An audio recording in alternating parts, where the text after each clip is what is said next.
Guys, tingnan nyo tong money tree.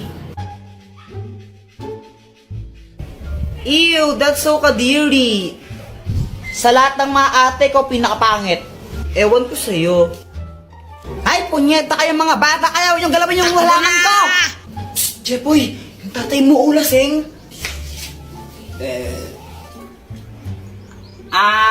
Papa, pengi ang pera. Ha? Pera? Oh, ito, 20. Oh. Thank you. Kaya ka na ng isang lollipop mo. Hindi para sa ito. Samantha, siya na tong lollipop ko na isa. Ay, thank you.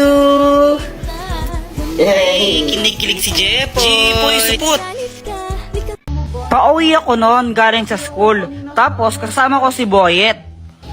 Malamang di ko nag-review kaya na zero ka. Ang hirap kasi magpa-test ni ma'am. Tapos biglang may sumulpot na asungot. Inahamon kita sa isang flip-top battle. Ha? Sino ka ba? Ha? Hindi mo ako kilala? Ako si Kobe Bryant. Huwag kang maniwala dyan, si Budoy yan. Taga doon yan sa Purok 5 Budoy, ang pangit ng pangalan mo. Epal ko na naman Bakit? May problema ba? Wala. O ano, Jepoy, flip-top na lang tayo para magkaalaman kung matapang ka talaga. O sige, basta walang iyakan ha. Ops, pero bago ang lahat, pakapilink muna. Tuloy mo na, Jepoy! Oo na, ito na. Ayun, nung nalaman ng mga ibang bata na may flip-topan doon, naglupong sila kasi gusto nilang manood. Game, damit mo blue, shirt mo blue, tsinelas mo blue, kasi ikaw anak ni Majin Buu. Wala. Yun lang, ako naman. Nakita ko nanay mo nasa Makati. Naglalakad siya ng walang panty. Wala ka pala Uwi ka na sa inyo. Uwi ka na. Tapos, nung nakita namin naiiyak na si Budoy, mas lalo namin siyang pinaiyak ni Boyet. Susumbong kita kay mama. Wala, di ka mahal ng nanay mo. Oo nga, uwi ka na sa inyo, di ka mahal. Mama. Uy, hala, nagsumbong. Sana hindi magalit si mama.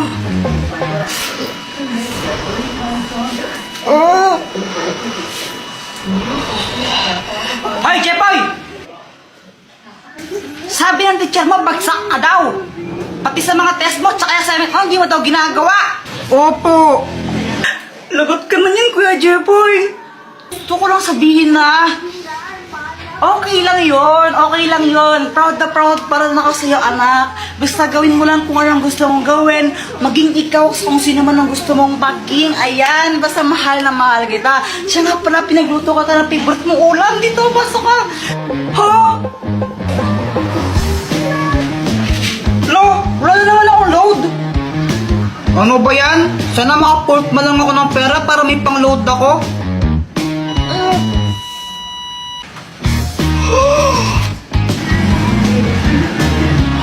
Uy, kanino to? Wala. Ano lang to ha? Totoo ba yun? Lahat ng sinasabi ko nagkakatotoo. Sana maging crush din ako ni Samantha. Hi, Jepoy! Gusto ko lang sabihin na na-crush kita. Jepoy, pwede ba kitang maging boyfriend?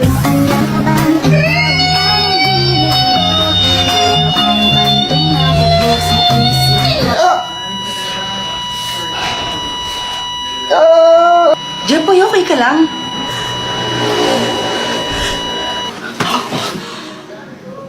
Panaginip lang pala. Ikaw ba? Nakatanghali ka na naman gumigising, ha? Ano? Prinsipe ka mo dito? Prinsipe ka? Dear Santa, ako po si Joanna. Dati po, bad girl po ako. Pero ngayon, good girl na po ako. Hindi na po ako nagsisinungaling. Hindi na rin po ako makupit ng pera sa wallet ni Mama. Mabait na po talaga ako. Kaya sana po, please, bigyan niyo po ako ng gift. ko lang po ng bagong yung Barbie na nagsasalita. Sana po bigyan niyo po ako ng gift, Santa. I love you! Hoy, ano ba yan? Parang kang nababaliw dyan. Ano pang ginagawa mo? Gumagawa ko ng video kung anong gusto kong gift ngayong Pasko para kay Santa to, no? Nagbibidyo ka? Impapanood war ni Santa Claus yan, hindi naman, di ba? Isasend ko sa messenger niya. Sige nga, paano? Ito, oh. Poster lang yan, di naman talaga Facebook ni Santa Claus yan. Wala naman siyang Facebook, eh. Ay, di ba sa kanya to? Oo nga, tsaka di mo ba alam na multo si Santa Claus? Papasi ka na naman, Kuya Jepay. Tinatakot na naman ako, eh. Ayaw niyang maniwala, multo nga siya. Tapos kada Pasko, pumupunta siya sa mga bahay-bahay. Tapos, kinukuha niya yung mga bata. Tapos, kakainin niya. Kaya laki-laki ng tiyan niya, eh. Dala, hindi siya multo, hindi siya multo, hindi siya multo. Naman multo siya. Kuya Jepay, tinatakot ako. Ay nako, Joanna, wag kang nakikinig dyan sa kuya mo. Si Santa Claus, mabait yon. At binibigyan niya ng regalo, yung mga batang mabait, hindi yung makulit. Kaya ngayon, matulog ka na, Jepay. Pumunta ka sa kwarto na matulog ka na. Opo. Ikaw din, Joanna, matulog ka na, gabi na. Opo. Tomorrow.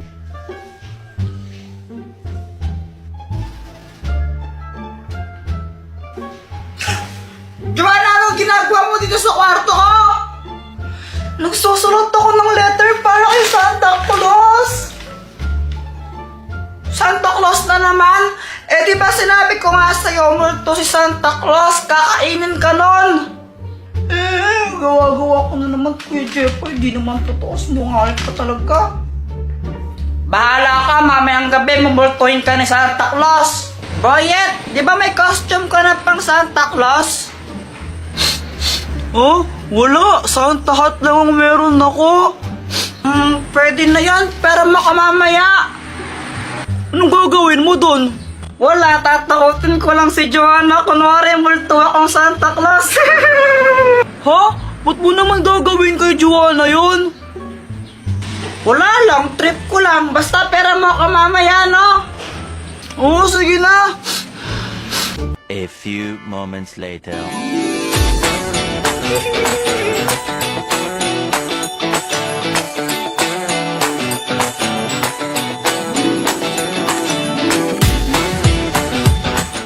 Jepay, ito na yung Santa hat, oh. Oy, nice one. Thank you dito, ah. Sigurado ka ba sa gagawin mo? Siyempre naman, paiiyakin ko si Joanna.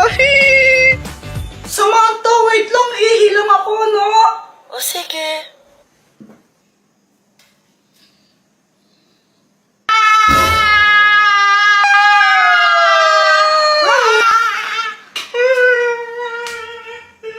Success ang prank ko!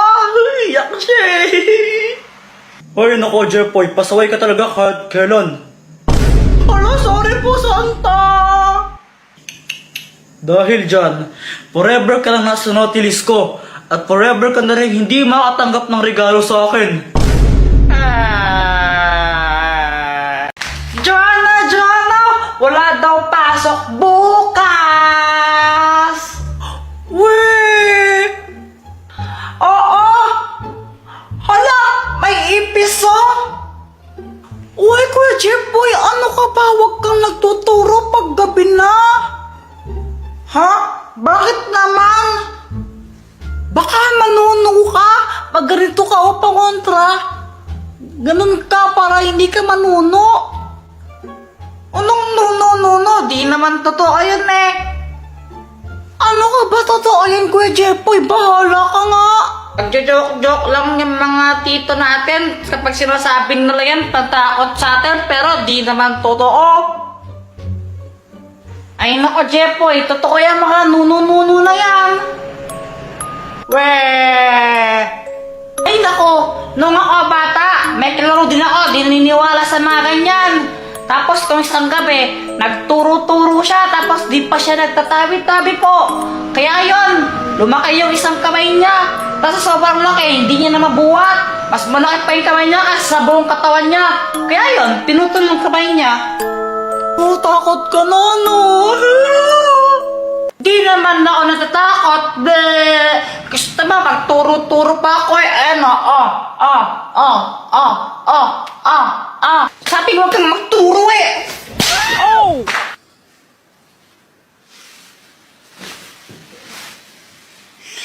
Hala, nakatulog pala ako. Saan yung cellphone ko? Naman may naiwan pa ata sa baba.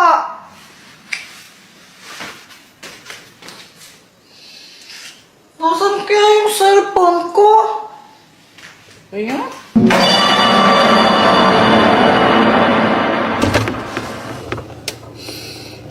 Wala din naman dito. Wala din dito. Saan na yun?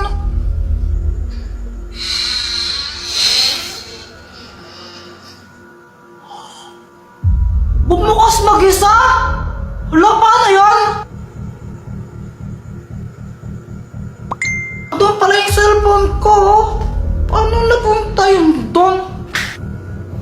Paano napunta yung cellphone ko dito? Hindi naman ako pumunta kanina dito eh.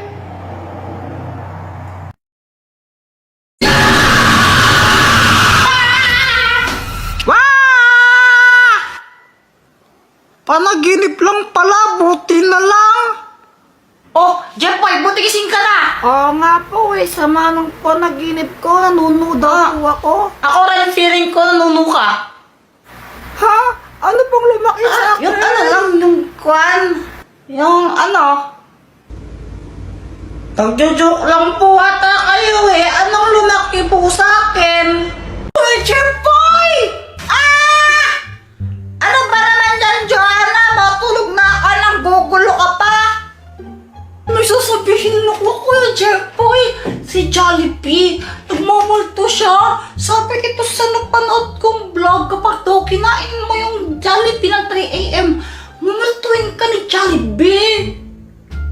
Sus, fake lang yan. Totoo yan, no? Tinamaan nasa vlog. Try natin. Pag ako nagpahamak na naman dyan sa mga pinagkagawa mo, ha? O sige, para malaman natin kung totoo yun. Ano, gawin natin, kumain tayo ng Jollibee na 3 a.m. Tingnan natin kung mumultuin tayo ni Jollibee. Ay, ayoko nga, fake lang naman yan eh. Takot ka lang yung Kuya Jeffoy eh. Ha? Hindi! Ayaw mo kayang gawin? Ano kasi? Fake lang. Sige, kung magtapang ka, edi gawin natin. O sige na! So guys, ito, kakain tayo ng Jollibee ng 3 a.m. Pero munting paalala lang, huwag yung kakain pa sa bahay ninyo ha. Lalo sa mga bata.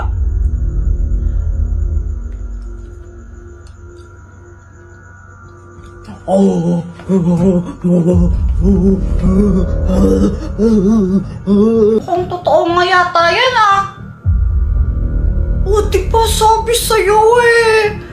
Kuya Jeffoy, hingi ka ng pera kay mama para pambili natin ng Jollibee. Ha? Ba't ako? Ikaw na lang. Ikaw yung mas matanda sa atin. Ikaw yung kuya. Ikaw yung papakinggan ni mama kasi. Ikaw yung mas older. O, sige na. Ay, lumok naman dito. Mama, pwedeng pengi po ng ng pera. Bibili lang po kami ni Joanna ng Jollibee. Anong Jollibee, ha? Kakatapos natin kumain tapos humingi ka ng pera pambili Jollibee? Ha? Eh, may gagawin po kasi kami eh. Ay, wala akong pakialam, wala akong pakialam. Alam ba kung gaano ako hirap kumita ng pera ngayon, ha? Tapos gusto niya mabubuli ka ng maraming pagkain para wala sa gagawin ninyo. Alam mo naman talaga, pera tayo eh. Pampili nga ang adobo, wala tayo sa gusto mo Jollibee, ha? Ha? Kaping-kapi na ako, Jollibee ka dyan. Anong tingin mo sa tinong mayaman, ha? Tapat tayo mga pera, tapat tayo ng pera. Joe, eh, di ba humingi lang ako ng pera? Ang dami niya nang sinabi.